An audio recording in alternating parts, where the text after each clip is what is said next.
Hello friends, मैं अभिषेक आपका स्वागत करता हूं आपके और अपने YouTube channel DG knowledge hub में। आज की इस वीडियो में हम क्लास 8 मैथमेटिक्स एनसीईआरटी बुक के chapter number 7 cubes and cube roots की एक्सरसाइज 7.2 को सॉल्व करेंगे। आइए अपनी इस क्लास को स्टार्ट करते हैं।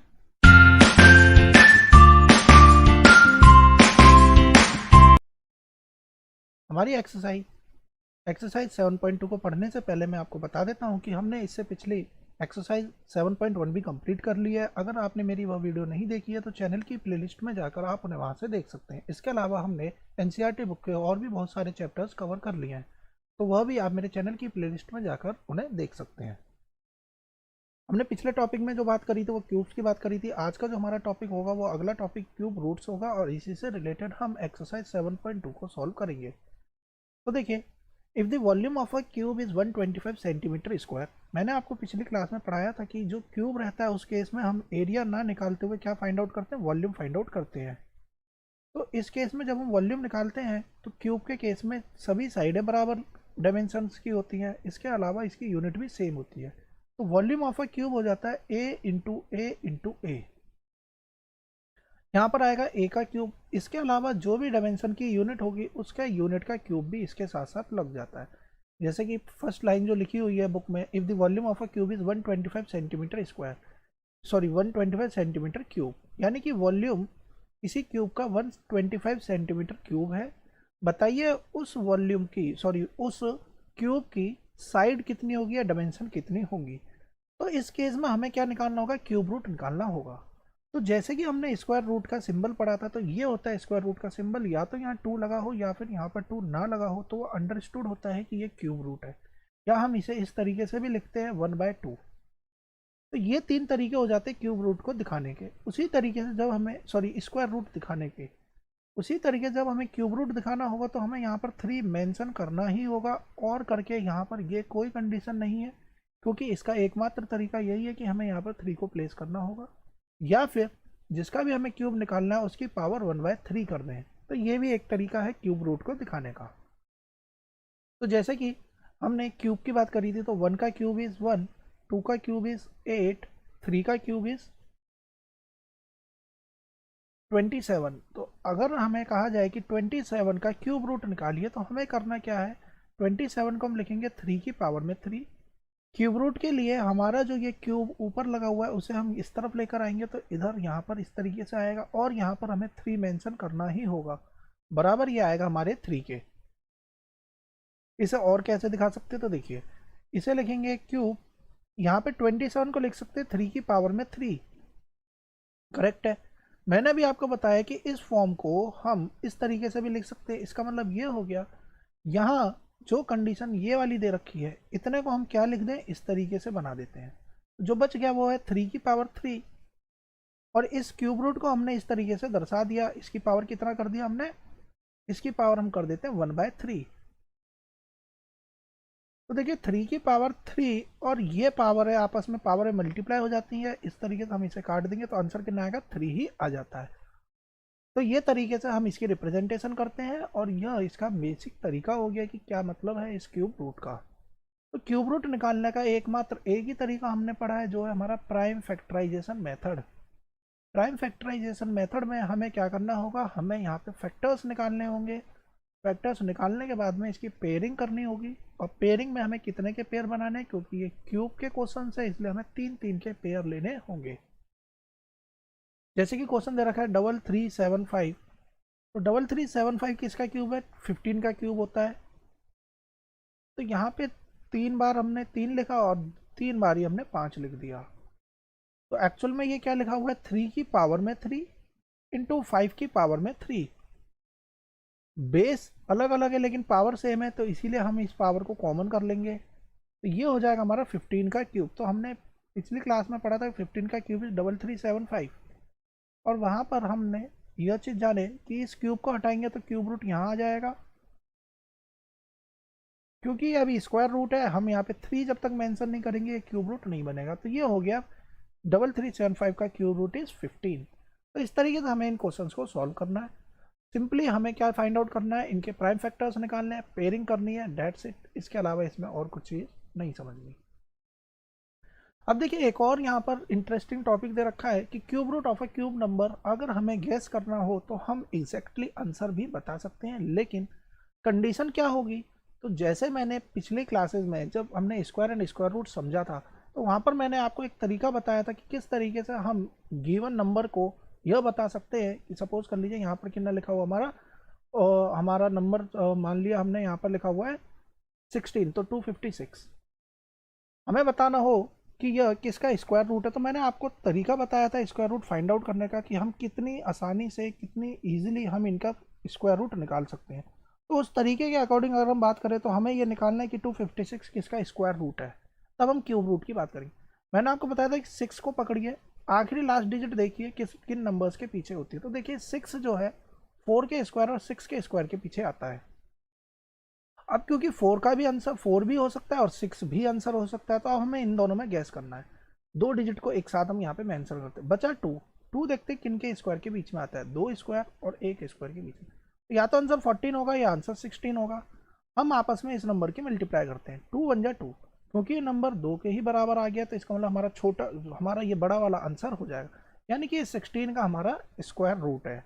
256 का स्क्वायर रूट कितना आएगा, 16 आएगा। इस तरीके की हमने बात करी थी। एग्जाम्पल एक और लेते हैं ताकि आपको क्लियर हो जाए। तो मान लेते हैं कि हम एक नंबर और ले लेते हैं 4624, और हमें बताना है कि ये इसका स्क्वायर रूट क्या है। तो एक तरीका तो हमारा यही है, प्राइम फैक्टर। दूसरा तरीका हमारा लॉन्ग डिवीजन मेथड, जो कि आप इससे पिछले चैप्टर में कंप्लीट आपने कर लिया होगा। तीसरा तरीका जो मैंने आपको समझाया था वो ये था कि आखिरी के 2 नंबर को उठाइए, बचे हुए 2 नंबर को देखिए लास्ट में, क्योंकि 4 है तो 4 किन 2 डिजिट के पीछे आता है। 4 अगर हम बात करें तो 4 हमारा आता है या तो 2 के स्क्वायर के पीछे 4 होगा या फिर 8 के स्क्वायर के पीछे 4 होगा। बचा हुआ 46 किन 2 स्क्वायर नंबर के बीच में आता है। तो देखिए 6 का स्क्वायर इज 36, 7 का स्क्वायर इज 49, तो हम यहाँ पे 62 और 68 लिख देंगे। अब बात आती है इन दोनों में से भी कौन सा करेक्ट है। तो देखिए 6 7 या 42, ये जो नंबर लिखा है ये 42 से बड़ा है, इसका मतलब बड़ा वाला आंसर है, मीन्स इसका आंसर आ गया 68। अब सपोज यही सेम क्वेश्चन मैं यहाँ पर आपको 46 की जगह 4524 लिख देता हूँ और आप इसी कंडीशन को अप्लाई करोगे तब भी आपका आंसर 68 आएगा, जबकि ये तो गलत है। तो ये तरीका तभी आप लगा सकते हैं जबकि क्वेश्चन में साफ साफ मेंशन हो कि ये किसी ना किसी नंबर का स्क्वायर रूट, ये किसी ना किसी नंबर का स्क्वायर है, एग्जैक्टली स्क्वायर है, तब आप स्क्वायर रूट बताइए, तब आप इसे लगा सकते हैं। सेम उसी तरीके से यहाँ पर जो क्वेश्चन दे रखा है 857375, ये जब तक किसी ना किसी का क्यूब रहा होगा तभी हम इसे अप्लाई कर पाएंगे, अदरवाइज ये मेथड हम अप्लाई नहीं कर सकते। कहने का मतलब ये, हम इसे ध्यान से समझते हैं। देखिए स्क्वायरिंग के केस के क्वेश्चंस को हमने स्क्वायरिंग वाली वीडियोस में कंप्लीट कर लिया। अगर आपने वह नहीं देखी है वीडियोस तो चैनल की प्लेलिस्ट में जाइए, इस टाइप के क्वेश्चंस को अलग से बता रखा है। इसके अलावा भी एक और प्लेलिस्ट है जिसमें मैथ्स के कई क्वेश्चंस को करने के इजी तरीके की बात हमने वहाँ पे की है। हमारा पहला स्टेप कहता है हमें यहाँ पर 3 के पेयर बनाने हैं।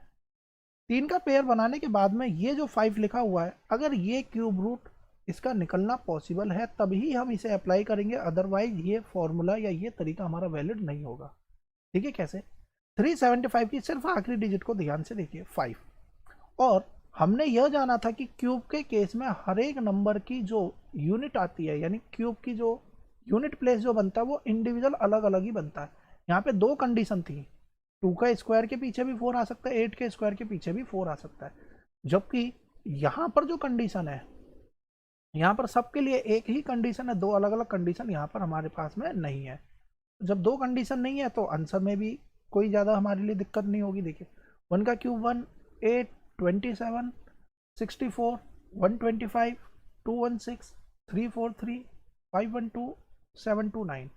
अब किस नंबर के आखिरी प्लेस पर 5 है, तो 5 के पीछे ही 5 है, यानी कि इसका जो आखिरी डिजिट होगी वो होगी हमारी 5। अब बचा हुआ 857 हमें देखना है। 857 किन 2 नंबर के क्यूब के बीच में आ रहा है, तो ये 8 और 9 के क्यूब के बीच में आ रहा है या 9 और 10 के क्यूब के बीच में आ रहा है। तो हमें देखना है कि ये किसके क्यूब के बीच में आ रहा है, 9 और 10 के बीच में आ रहा है हमारा 857। तो आंसर में हमारा छोटा नंबर लिखा जाए, जैसे हमने यहाँ पर 6 मेंशन कर दिया था। छोटा नंबर जब हमने यहाँ पर देखा 6 स्क्वायर 7 स्क्वायर के बीच में आ रहा है, फिर हमें इन दोनों में से भी खोजना था, तो हमने एक तरीका बताया 7 6 42, ये नंबर बड़ा है तो बड़ा वाला आंसर। जबकि यहाँ पर कोई दो कंडीशन नहीं, 9 स्क्वायर 10 सॉरी 9 क्यूब और 10 क्यूब के बीच में आ रहा है, तो 9 छोटा वाला हम ऑप्शन लेंगे। यहाँ पर तो एक ही ऑप्शन बचेगा 5 है, तो आंसर कितना आया 95 हमारा आंसर आ गया। अब ध्यान क्या देना है, मान लीजिए यही क्वेश्चन हो और क्वेश्चन में एक छोटी सी डिजिट में चेंज आ जाए।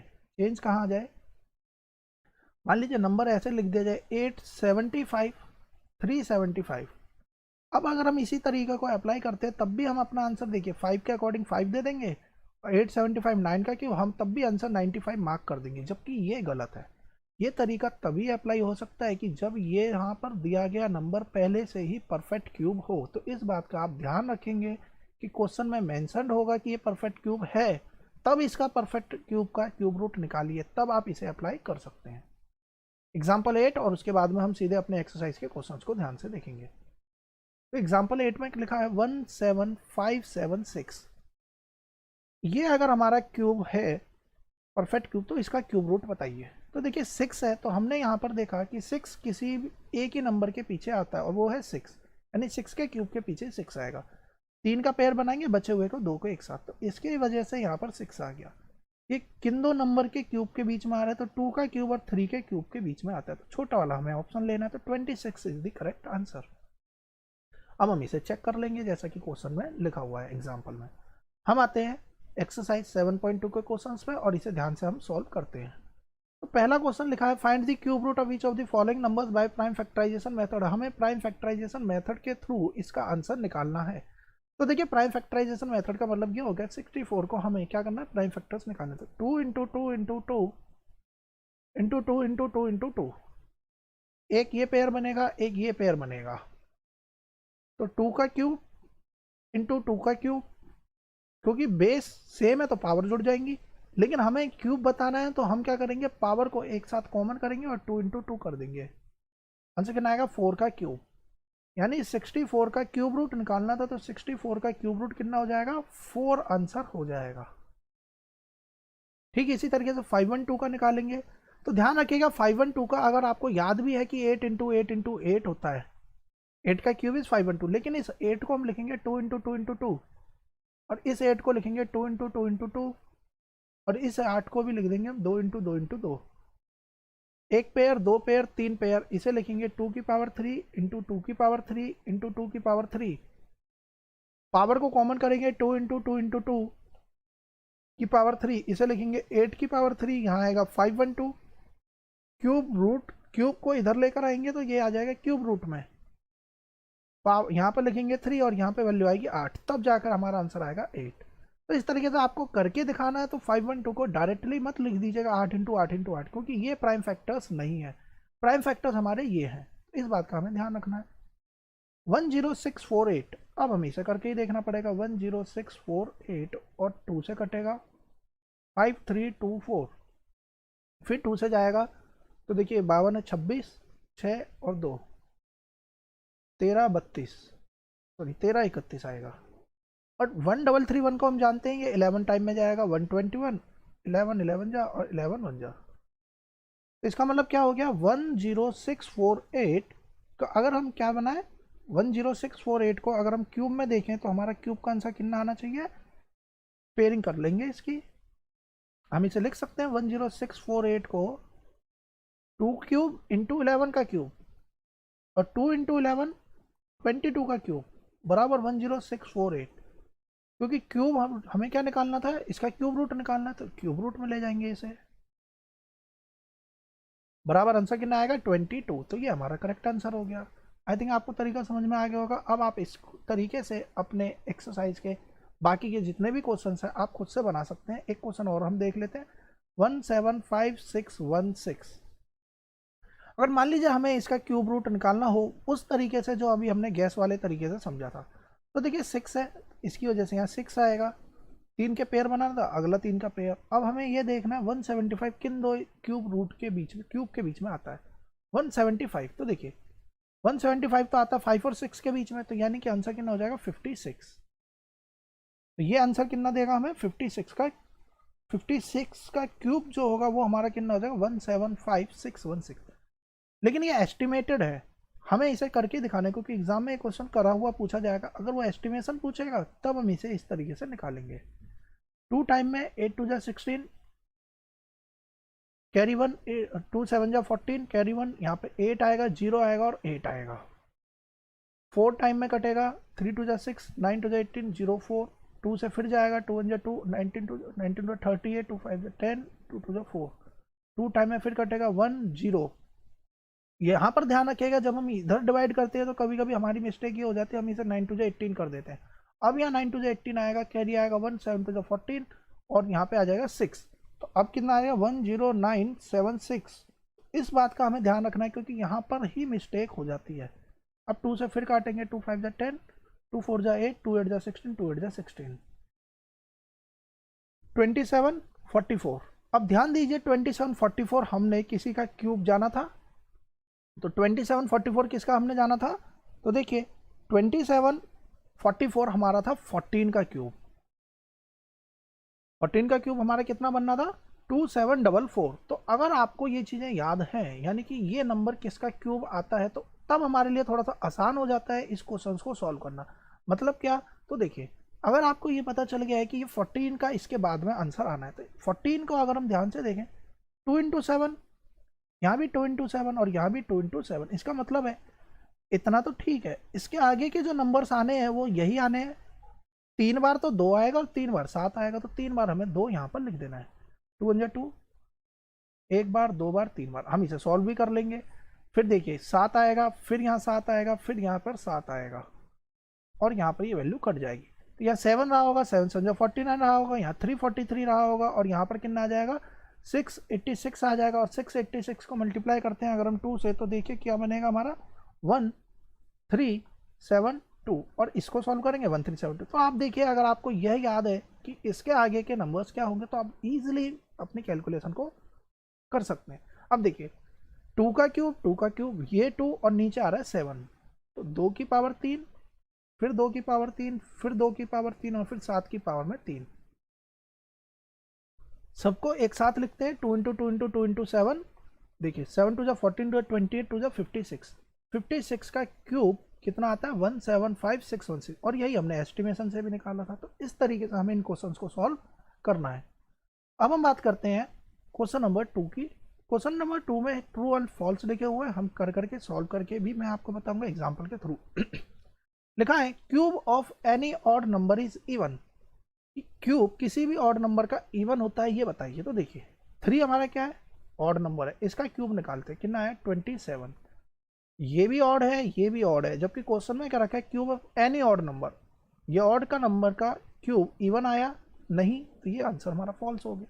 दूसरा question, a perfect cube does not and with 2 zeros. कहता है जो परफेक्ट क्यूब होता है, यानी कि कोई भी क्वेश्चन है जिसके पीछे 2 जीरो हो, मान लेते हैं 400 लिखा हुआ है या 100 लिखा हुआ है, हम बहुत सारे नंबर्स लेके भी बात कर सकते हैं। 2 जीरो, 200, 7 8 6 00, कोई भी नंबर लिखा हुआ है और हमसे कहता है perfect cube does not and with 2 zeros. तो क्या परफेक्ट क्यूब 2 जीरोस के साथ में एंड हो सकता है? तो सोचने वाली बात यह है कि अगर मैं इसे जीरो इसे सॉल्व करूँ तो ये आएगा, 2 को हम इसे 100 लिख देते हैं और 100 की वजह से यहाँ पे 10 × 10 आएगा, तो 10 के तो पेयर ही नहीं बन पाएंगे। तो पेयर नहीं बन पाएंगे, इसका मतलब ये बात बिल्कुल करेक्ट है कि परफेक्ट क्यूब कभी भी 2 डिजिट से 2 डिजिट के जीरो के साथ में एंड नहीं होगा। कितने डिजिट के साथ एंड होगा? या तो वो 3 के साथ, अगर यहाँ पे 6 डिजिट हो तो भी वो परफेक्ट क्यूब बना सकता है, 3 डिजिट हो तब भी परफेक्ट क्यूब बना सकता है। इसका मतलब जरूरी नहीं बना ही देगा। जैसे कि 1000 का तो परफेक्ट क्यूब के अनुसार ये 10 का क्यूब है, लेकिन 2000 लिख दिया, क्या ये परफेक्ट क्यूब है? नहीं। इस केस में हो भी सकता है और नहीं भी, लेकिन 2 के साथ में तो 100% श्योर है कि वो नहीं होगा, क्योंकि 100 पीछे 2 जीरो, तो 2 जीरो के केस में तो 2 ही बार 10 आएगा, तो इसके पेयरिंग को पॉसिबल नहीं हो पाएगी। थर्ड क्वेश्चन पे आते हैं। If square of a number, देखिए क्या लिखा हुआ है, if square of a number ends with 5, किसी भी नंबर का जो स्क्वायर है 5 से एंड हो रहा है, then it's cube ends with 25। तो कहता है कि क्या इसका क्यूब 25 से एंड होगा, ये हमसे क्वेश्चन कहता है। हमारे पास में क्या तरीका होगा, तो हमें इसे क्वेश्चन को सॉल्व करना पड़ेगा अपने एग्जाम्पल्स के थ्रू।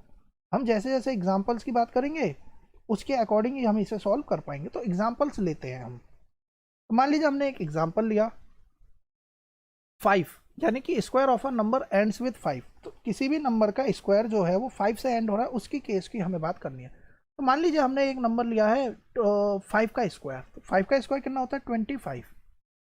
तो अगर 5 का स्क्वायर हमारा 25 है तो अब हमें क्या बात करनी है 5 के क्यूब की। 5 का जब हम क्यूब निकालेंगे तो 5 का क्यूब कितना होता है 625 होता है, क्योंकि 5 का क्यूब क्या होता है 5 इंटू 5 इंटू 5, सॉरी 125। 5 का क्यूब कितना हो जाएगा 125। तो यहाँ पर आंसर आ गया हमारा 125। इसका मतलब ये हो गया कि अगर किसी नंबर के पीछे 5 लिखा हुआ है और अगर हम उस नंबर का स्क्वायर के पीछे यदि 5 है तो उस नंबर के क्यूब के पीछे 25 आ रहा है, तो बिल्कुल आ रहा है। एक बार और एग्जांपल लेके हम सॉल्व करना चाहें तो बिल्कुल कर सकते हैं। इसका मतलब ये आंसर हमारा क्या हो जाएगा ट्रू हो जाएगा। हमने एग्जांपल लिया, इसके अकॉर्डिंग हमारा आंसर सही आया। थर्ड क्वेश्चन की बात करते, सॉरी फोर्थ की। There is no perfect cube which ends with 8। कहता है कोई ऐसा परफेक्ट क्यूब नहीं है जिसके पीछे 8 आ रहा हो। तो अगर हम बात करें अपने परफेक्ट क्यूब की तो हमने यहाँ पर जाना था 2 का क्यूब।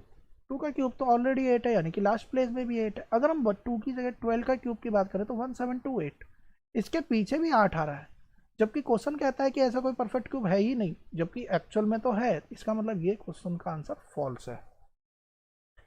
अब हम आते हैं अपने अगले क्वेश्चन, क्वेश्चन नंबर 5 पर। फिफ्थ क्वेश्चन देखते क्या लिखा। Cube of a 2 digit number may be a 3 digit number. कहता है 2 डिजिट के नंबर का जो क्यूब है क्या वो 3 डिजिट का क्यूब हो, 3 डिजिट का नंबर होगा। एग्जाम्पल की बात करते हैं। देखिए हम लेते हैं 2 डिजिट का सबसे छोटा नंबर और 2 डिजिट का सबसे बड़ा नंबर, इसका क्यूब निकालते हैं। तो सबसे छोटे नंबर का क्यूब ही 1000 आ गया। 99 के क्यूब की बात क्या करें, हमने यहाँ पर ही देख लिया, यहाँ पर कितने डिजिट आ गई, यहाँ पर आ गई हमारी 4 डिजिट। इसका मतलब ये है अगर बड़ा नंबर लेंगे तो 4 या 4 से बड़ी डिजिट ही आएगी, ऑब्वियस सी बात है। इसका मतलब कि 2 नंबर के क्यूब की जो डिजिट होंगी मिनिमम वो 4 डिजिट से ही शुरुआत होगी। इसका मतलब ये भी क्वेश्चन का आंसर फॉल्स है, क्योंकि क्वेश्चन में 3 डिजिट कहा गया है। सिक्स्थ क्वेश्चन की बात करते हैं। देखिए the cube of a 2 digit number may have 7 और मोर डिजिट। 2 डिजिट नंबर की क्या 7 या 7 से अधिक डिजिट हो सकती है। तो हमें बड़े से बड़ा नंबर और छोटे छोटे नंबर की बात करते हैं। तो देखिए मिनिमम नंबर ऑफ डिजिट जो रहेगी किसी भी 2 डिजिट के क्यूब की वो मिनिमम तो 4 डिजिट है। और अगर हम बड़े से बड़ा नंबर देखें तो 99 का क्यूब होता है 970299, और इसमें कितने डिजिट है, इसमें मैक्सिमम 6 डिजिट होंगी, यानी कि मिनिमम 4 डिजिट और मैक्सिमम 6 डिजिट होंगी। जबकि क्वेश्चन में बोला है 7 या 7 से अधिक डिजिट, तो इसका मतलब ये भी आंसर हमारा फॉल्स हो जाएगा। अब हम आते हैं अपने क्वेश्चन नंबर सेकंड के 7th क्वेश्चन पे। 7th क्वेश्चन क्या लिखा है, cube of a single digit number may be a single digit number. ये बिल्कुल करेक्ट है। देखिए 1 का क्यूब 1 होता है, सिंगल डिजिट नंबर है, इसका क्यूब भी 1 है। मे लिख दिया, मे का मतलब हो भी सकता है और नहीं भी, तो दोनों कंडीशन की बात करेंगे। देखिए 2 का क्यूब 8, 3 का क्यूब 27। देखिए सिंगल डिजिट थी तो सिंगल आ गया, जबकि यहाँ भी सिंगल डिजिट है लेकिन यहाँ तो डबल डिजिट आ गई, तो इसीलिए यहाँ पर मे लिखा है, यानी हो भी सकता है और नहीं भी। तो बिल्कुल ये करेक्ट है, हो भी सकता है और नहीं भी, इसलिए इसका आंसर हो गया ट्रू। देखिए एक ही डिजिट में भी है और 2 डिजिट में भी है, क्या 3 डिजिट में होगा, तो बिल्कुल 3 डिजिट में भी हो सकता है। तो 7 to 9 ये हमने यहाँ पर समझा था। तो इस तरीके से हम इस क्वेश्चन को सॉल्व करेंगे।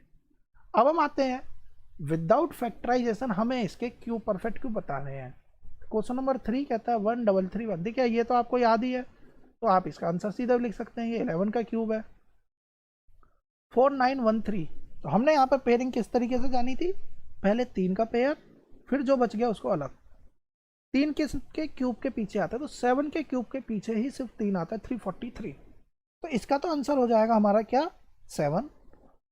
4 किसके क्यूब के बीच में आता है, तो 1 क्यूब और 2 क्यूब के बीच में आता है, आंसर कितना हो गया 17। यानी ये कहीं ना कहीं किसका क्यूब रूट दे रखा है 17, इसका आंसर होगा। यानी कि 4913 इज क्यूब ऑफ 17। इसके बाद 1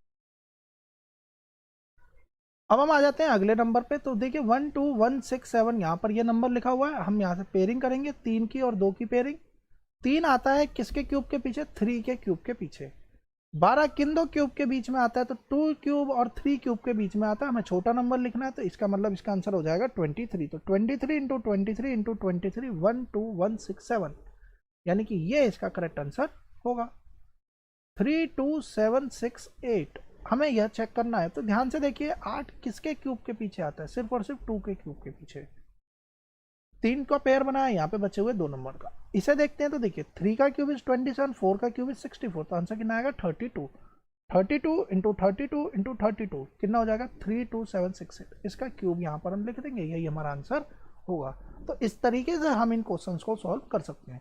आई होप आपको समझ में आ गए होंगे कि किस टाइप से हमें इस क्वेश्चंस को सॉल्व करना है। अगर एस्टिमेशन है तो इस तरीके से निकालिए, अदरवाइज प्राइम फैक्टर करके क्वेश्चंस को सॉल्व करना है। तो इस तरीके से हमारी यूनिट 7 कंप्लीट हो जाती है। स्टिल इस चैप्टर में आपको किसी और अदर बुक के किसी क्वेश्चन में कोई भी डाउट होता है तो मुझे कमेंट बॉक्स में जरूर बताएं। और अगर आपने अब तक मेरे चैनल को सब्सक्राइब नहीं किया तो मेरे चैनल को सब्सक्राइब कर लें और आने वाली वीडियोज़ की नोटिफिकेशन पाने के लिए बेल आइकन को प्रेस करें। Thanks for watching my video. Have a nice day.